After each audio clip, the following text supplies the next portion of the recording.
Yo, what is going on, guys? Welcome to the video. I hope your day is going great. Mine's been awesome so far, and today we got some juice to talk about. We're covering XQC once again, but it's not for a good reason. We know yesterday he made his return to Overwatch. It was a little weird. He definitely wasn't himself, and today he was back, but he wasn't streaming. He was caught on other people's streams today. And well, guys, he was flaming in chat pretty hard, and it doesn't look good for him. If he continues down this route, he's definitely going to get banned. I'll show you guys some clips and more at the beginning of the video. Then moving on to the second topic, we are talking about the Toronto Defiance mansion. Oh my goodness, their house looks so sick. They got a basketball court, a pool. It's just the classic LA mansion. I'll show you guys the pictures in the second part of the video. And then moving on to the third part of the video, we are going to be taking a look at the biggest disappointment of all Overwatch League Season 1. It's crazy, guys. Lastly, we'll top the video off with some awesome clips. So if you guys are excited to watch this one, be sure to drop a like on it. And you don't want to miss out on subscribing because I am doing a massive Overwatch League giveaway. If you guys want a snapback, a jersey, a hoodie, a shirt,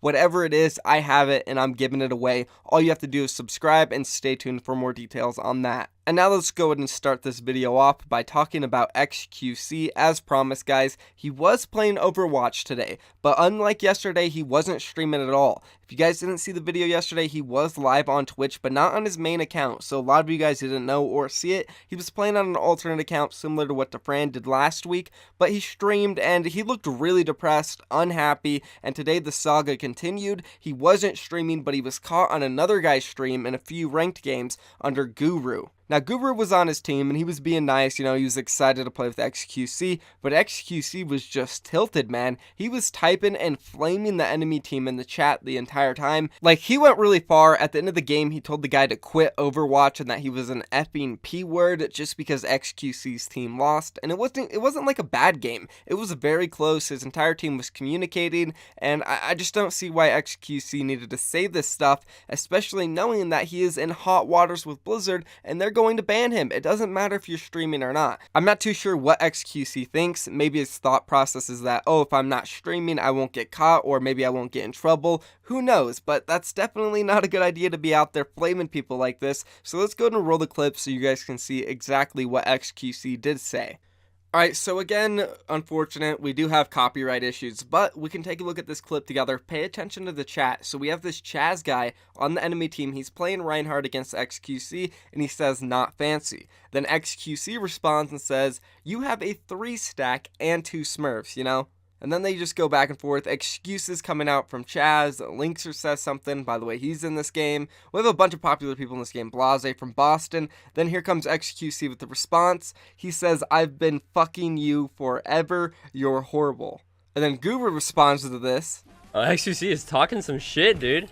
So this is initially the conversation that happened with Chaz and XQC that started the trash talking, and Guru, obviously, he saw it and he's showing it off to his chat, and this is just like public information now. Everybody can see it, especially now that I'm making a video too. And now taking a look at the last clip here, when the game ends, XQC really goes off in the chat against this Chaz guy. He says, "Not on fire, that sucks," means nothing. But then just wait for it, guys. Chaz says, "Yikes," and then here comes XQC. "Quit the game, you fucking pussy." And excuse my language, XQC said it, so I had to repeat it for him, and then he just leaves the game. Now, this is the type of conduct that is going to get XQC in trouble with Blizzard. They are not going to tolerate this. We know they're not. How many times has XQC been in deep waters with Blizzard, gotten banned, gotten muted, gotten kicked out of the league, forced off the Dallas Fuel? How many times is it going to take him to learn that he needs to not type in chat? And if he can't handle it, then I don't know what's going to happen then. He just needs to learn his lesson and realize typing and flaming people in voice or in chat is going to get him in trouble. And at a certain point, it kind of seems like he should have already realized this, and maybe he actually does, and he's just trying to get banned himself.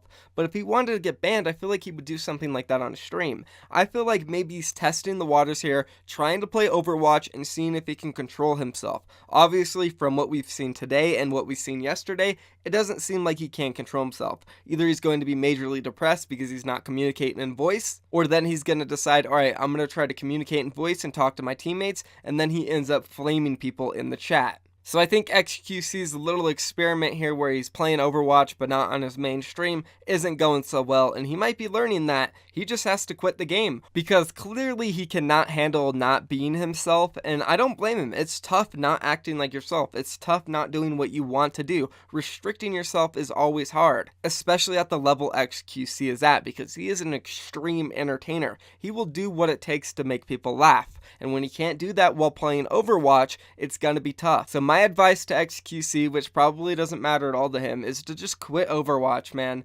I said yesterday I loved his Overwatch streams and I hope he comes back, but overall it just doesn't seem healthy for him and I don't think he can do it. His variety streams were going very well, so personally for XQC, I think the best thing he could do right now is quit.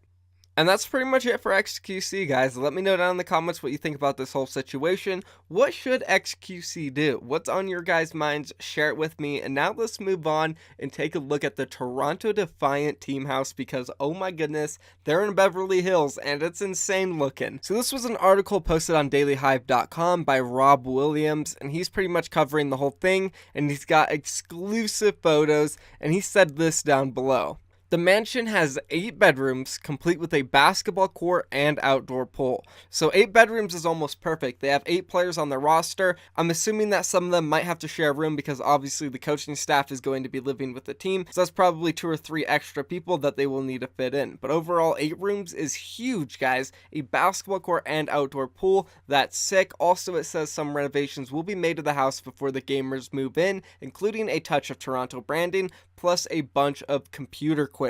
Now, the Toronto branding will probably look sick in this house. Let's go ahead and jump into some of the photos. Looking at this one, we can see a stairwell leading upstairs. This looks amazing. It looks like a grand entrance. Nice. Moving on to the next picture, we have the kitchen. Nice and spacious, granite countertops, beautiful flooring. I love this house so far. It looks great. Good pick from the Toronto Defiant. Next image is of, I guess, a dining area where you can eat food. The 4th image is coming in from a bedroom. The 5th image is probably the master bedroom closet. Absolutely massive. Whoever gets to put their clothes in here is going to love it. Probably the master bedroom would be shared because, they don't want one person having the master bedroom and then other people having to share like a smaller room. They'll probably share the bigger rooms. That's what makes more sense in my mind. Moving on to the next photo, we have a dining room. The next one, there's the basketball court. And then lastly, the backyard, which is the highlight of this house. Oh my god, this pool looks so damn nice. There's a hot tub. The scenery's amazing. I love the green.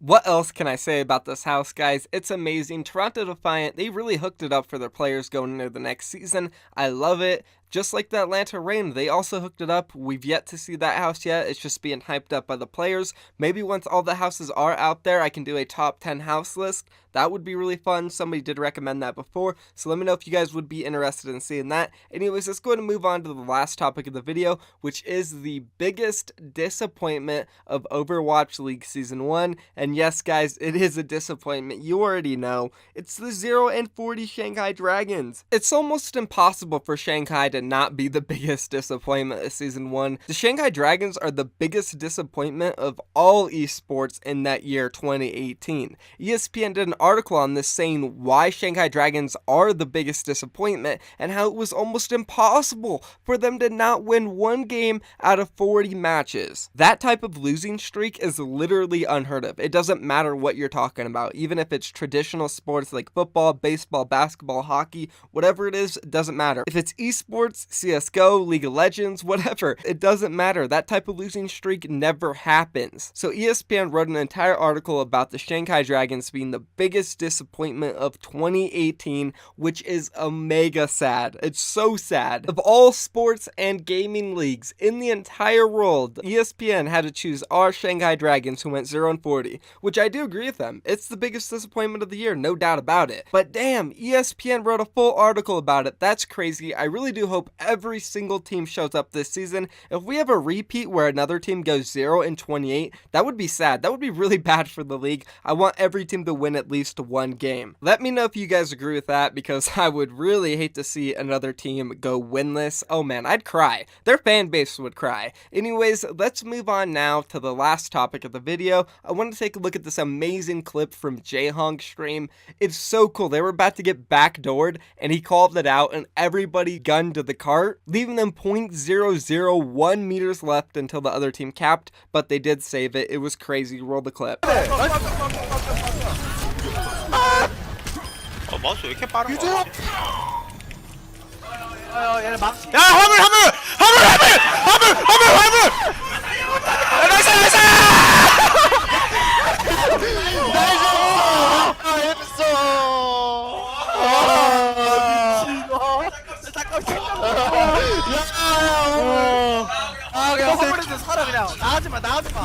오케이.